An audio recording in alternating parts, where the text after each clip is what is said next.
কি করবেন মহতারাম হাজিরিন, সময় প্রায় শেষের দিকে, সময় লম্বা করব না। দেখেন, আমাদের ইসলাম ধর্ম হচ্ছে এমন ধর্ম যে ধর্মে ধনী গরিবের কোনো কি নাই, ভেদাভেদ নেই। আপনারা জানেন আমাদের মসজিদে আমাদের মুসলমান যারা কি করতে পারে না, কুরবানি গরুর গোশত খাইতে পারে না। অনেকে তো এমন আছে গত ঈদের সময় যে একদিন খাইছে, আবার এই ঈদের সময় আশায় আছে কিছু গোশত খাইছে। আবার আমরা অনেকে এমন আছি, আজকে আমি কুরবানির পশু জবাই করবো, গতকালকে পরশু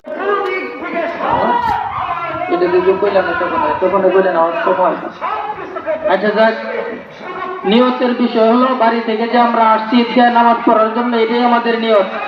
তারপরেও আমরা বাংলা এতটুকু বলতে পারি যে ঈদুল আজহার 2 রাকাত ওয়াজিব নামাজ এই ইমামের পিছনে অতিরিক্ত 6 তাকবীরের সহিত আদায় করতেছি আল্লাহু আকবার। কথাটা কি বুঝতেছেন?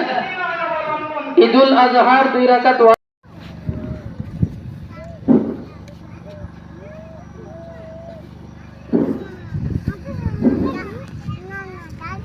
السلام عليكم ورحمة الله. السلام عليكم ورحمة الله. الله أكبر ولله الحمد.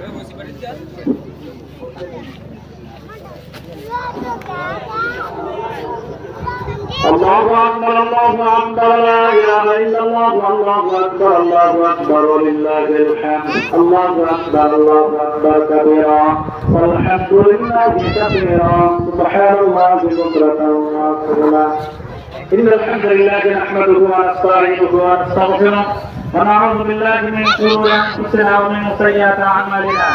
من يهده الله فلا مضل له ومن يضلله فلا هادي له واشهد ان لا اله الا الله وحده لا شريك له واشهد ان محمدا عبده ورسوله صلى الله عليه وعلى اله وصحبه